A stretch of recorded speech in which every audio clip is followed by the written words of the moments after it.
Welcome to Eye on Africa. Coming up, Tunisia's healing process. Testimony from people who say they were tortured or abused under years of dictatorship is broadcast on live television.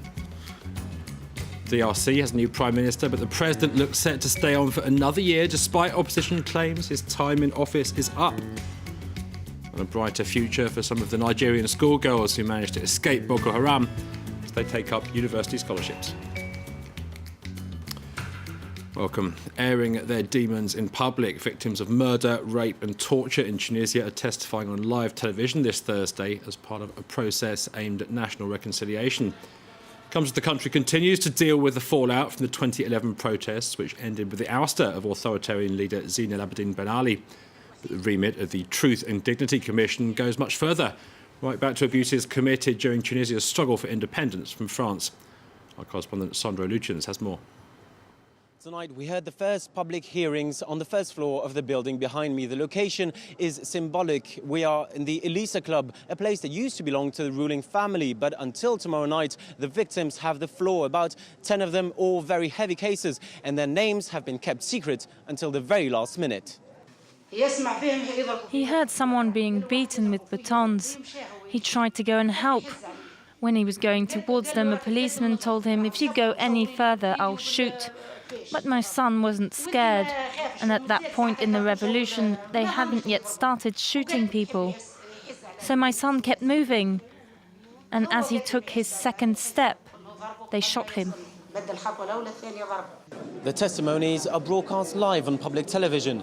The main purpose of the hearings is to confront the crimes of the past and share the experience of the victims with the entire population. The main idea of these hearings is for Tunisia to be able to heal the wounds of the past, but also to be able to rebuild social cohesion. Nothing is better than a victim's story because it sheds light on important details that will allow everyone to have the missing pieces of the official story that we've always been told. Behind the public hearings, a massive effort is in progress. The number of plaintiffs is huge, but the political environment is rather hostile. Major figures of the old system obviously not keen on having people dig up their past. President Essebsi himself has had an uneasy relationship with the Commission, and the path to reconciliation is therefore a rocky one. But these public hearings hold the hope of winning popular support and keeping the process going. The Commission hopes to hold another session in December. Sandro Lucians reporting. More than 70 people have been killed and dozens more injured in a road accident in Mozambique. That is, they apparently tried to siphon fuel from an overturned truck, and the vehicle then exploded. The government says it had been travelling to Malawi from the port city of Berea when the accident occurred near the border. Donors in Brussels today pledged €2 million in aid to one of the world's poorest nations, the Central African Republic. That's a little short of the €3 million the government there said it needed to help remedy years of instability, poverty and violence. The country was most recently plunged into chaos by intercommunal fighting, which sparked a French military intervention in 2013. Some 10,000 UN peacekeepers remain on the ground, but their presence has failed to prevent renewed clashes between rival militias. Democratic Republic of Congo next, where opposition lawmaker Sami Badibanga has been named as the country's Prime Minister. That is part of a deal which means President Joseph Kabila, who was due to step down next month, is now expected to stay in power until at least late 2017. This so-called national dialogue aimed at diffusing political tensions over the president's tenure was boycotted by most of the mainstream opposition. Our correspondent Thomas Nicolas has details. The news came as a surprise today in Kinshasa. Sami Badibanga was named Prime Minister by Joseph Kabila under a power-sharing rule that is set to maintain Joseph Kabila in power until April 2018. Sami Badibanga is a member of parliament. He is considered as part of the opposition, but he was excluded from the country's largest opposition party, the UDPS, in 2012. Now he is the new Prime Minister, and this decision triggered reactions in Kinshasa today.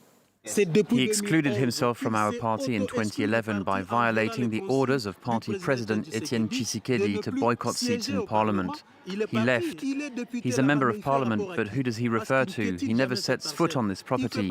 He doesn't belong to this party. He could surprise us. He brings something new to the table. It's a bit of a change and it's not a bad thing. Let's wait and see. It would be wiser for the UDPS to wait before judging. He might be a great prime minister and the UDPS might benefit from this. Why protest when he hasn't done anything yet? One of Joseph Kabila's former allies, Vital Kamerhe, had been widely tipped for the post, but he said today that he respected the president's decision, although he could not guarantee yet that he would be part of the new government. A new government that will be facing a growing economic crisis, and Sami Badibanga will have to lead the Democratic Republic of Congo to a peaceful and democratic presidential election in April 2018.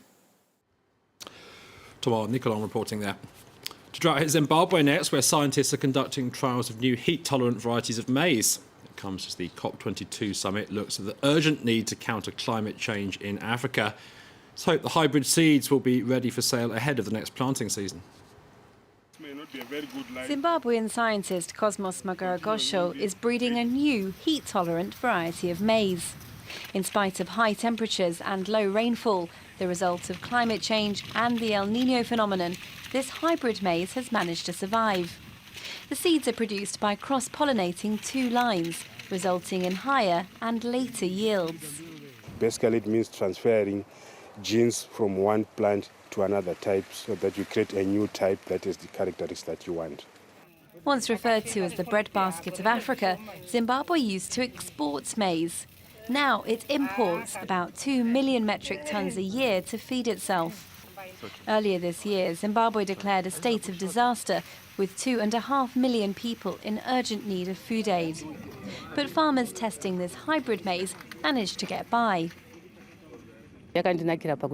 Compared to other seeds, these seeds survived the heat and dry conditions that we experienced, and this resulted in a better harvest.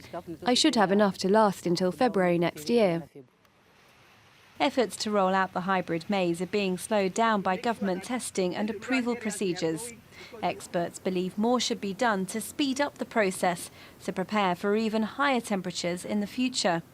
The recent research says that crops aren't keeping up with the pace of climate change, and this is simply because as the environment warms, a crop will mature earlier than under the lower temperatures. When a crop matures earlier, it gives you less yield. Drought is high on the agenda at the UN COP22 climate talks in Morocco. But while world leaders discuss how to cap global warming, farmers in southern Africa need to find ways to adapt to climate change in order to survive. In South Africa, another government minister is potentially in legal hot water, this time over alleged involvement in illegal rhino poaching. Police say they're investigating after a TV documentary in which Guan Jianguang, a self-professed horn trader from China, said he was close to State Security Minister David Malobo and even hosted him at his massage parlour. Pictures have since emerged of Malobo with some of the venue's employees. Selling rhino horn is banned internationally, but the animals face the threat of extinction due to poaching driven by demand in China and Vietnam. Malobo has denied all accusations of wrongdoing. In Nigeria, some of the Chibok schoolgirls abducted by Boko Haram are eyeing a brighter future. 24 of the 57 girls who managed to escape the Islamist extremists back in 2014 are now taking classes at the country's American university thanks to a scholarship scheme. These students at the American University of Nigeria in Yola have come a long way. They are among the 57 girls who 2 years ago jumped off the lorry used by Boko Haram to kidnap them. Now 24 of them are studying at this university in northeast Nigeria. In April 2014, Boko Haram abducted more than 270 schoolgirls. When they came, they were really very, very traumatized. So it took us some time, to get them settled down. With all of the security that we have on campus, they actually came to realize that they were more safer here than anywhere they could be. The girls follow a special program before moving on to university studies. They say they can't stop thinking of those still held by Boko Haram. The rest that are not yet come, we are praying, we are still hope they will come back one day. And we want them to come here, we should study together. They all say they want to return to Chibok one day. After I have finished with my studies, I will get back to Chibok and build hospital, treating people, because we are having problem of doctors from our place. People are saying the study of doctor is so hard. Last month, Boko Haram released 21 more girls after the Red Cross and the Swiss government brokered a deal with the group. But some 200 students are still missing.